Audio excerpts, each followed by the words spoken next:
Welcome to this explainer. I'm absolutely pumped to share this with you today because we're breaking down the exact mechanics used to transition traditional judo fundamentals into professional MMA dominance. Look, if you've ever wondered why some world-class grapplers look completely lost in the octagon while others become unstoppable champions, you're in the exact right place. Without adapting, a lifelong judoka can get knocked out or taken down in mere seconds under those bright lights. So we're going straight from the Kodokan to the cage, mapping out the hidden bridge between traditional martial arts and global hybrid cage wrestling. So let's just dive right into this jarring truth. Forget everything you knew about the tatami. The octagon has different rules for gravity. I mean, that really hits the nail on the head, right? Most judokas fail in the cage because they step under the bright lights and immediately start hunting for a gi grip that simply isn't there. The fabric is gone, the friction is totally different, and the environment is enclosed. If you don't adapt to these new rules of gravity, the octagon's going to be entirely unforgiving. Here's our tactical blueprint for today. We're going to cover 1. The illusion of grips, 2. Mechanics of no-gi uchimata, 3. Re-engineering harai goshi, 4. Countering the freestyle wrestler, and finally, 5. The new MMA mindset. Section 1. The illusion of traditional grips. Okay, so traditionally on the tatami, kazushi means the art of off-balancing your opponent. But in the cage, that concept has to be entirely re-engineered. The absolutely crucial point here is that we must redefine kazushi for the high-stakes world of cage wrestling. Instead of relying solely on your body mechanics against an opponent in open space, you have to transform the fence from an obstacle into your greatest weapon. You literally use the cage wall as a secondary point of leverage to break their posture. Now, the classical lapel grip is the bread and butter of traditional judo, right?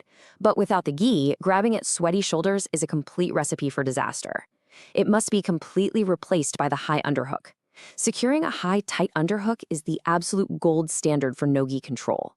It's the direct, mandatory translation of that classical lapel grip into the modern cage.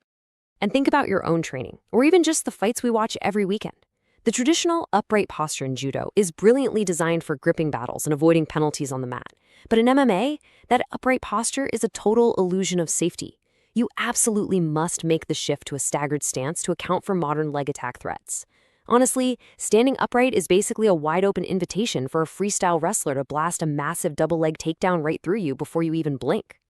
Moving right along to Section 2, Mechanics of No-Gi Uchimata. To turn the classic uchimata into a no-gi powerhouse, you've got to follow some very precise biomechanical steps. First, convert that traditional sleeve pull into a sharp wrist snap, paired with deep tricep control to create the necessary rotational torque. Then, when your opponent leans back defensively against the cage, whatever you do, don't fight their momentum.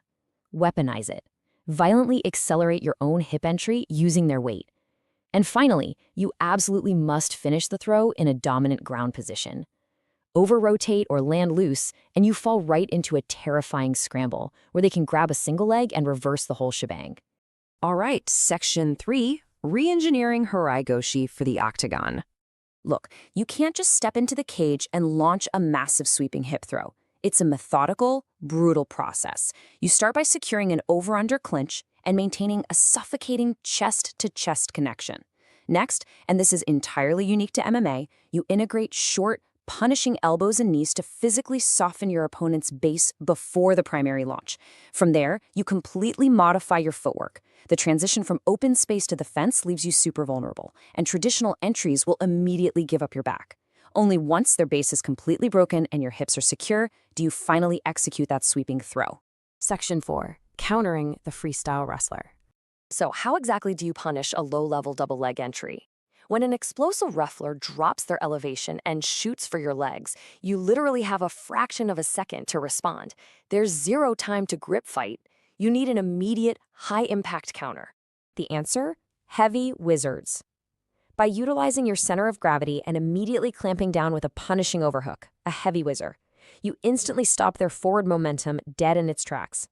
It violently leverages your balance against their downward force, punishing their attempt to get underneath your hips.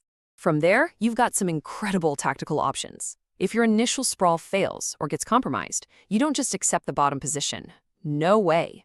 Instead, turn that failed sprawl into a collaborative sacrifice throw or launch an immediate harai makikomi, rolling them forcefully right through their own attack.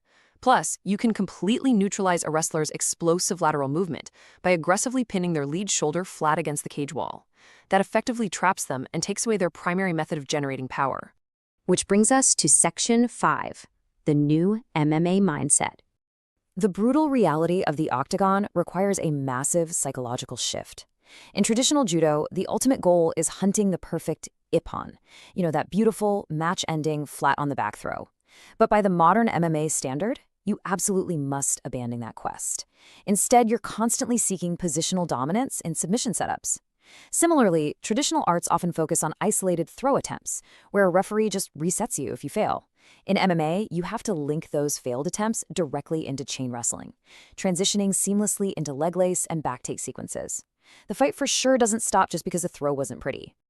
To really master this transition, fighters have to actively shift their focus to strategic integration and continuous chain wrestling.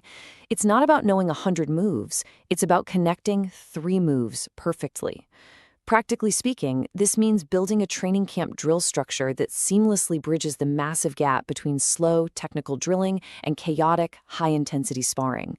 You literally need to train specifically for the exact moment a throw fails and a terrifying cage scramble begins. We've seen an incredible evolution from the tatami to the cage in this explainer today. We've completely re-engineered kazushi, adapted the uchimata and haraigoshi, and learned to leverage the fence against elite wrestlers. Which leaves us with this final, fascinating question. As the boundaries of hybrid cage wrestling are constantly pushed, what traditional martial arts discipline will be violently re-engineered next? Thank you so much for joining me today. Keep analyzing, keep adapting, and I'll catch you next time.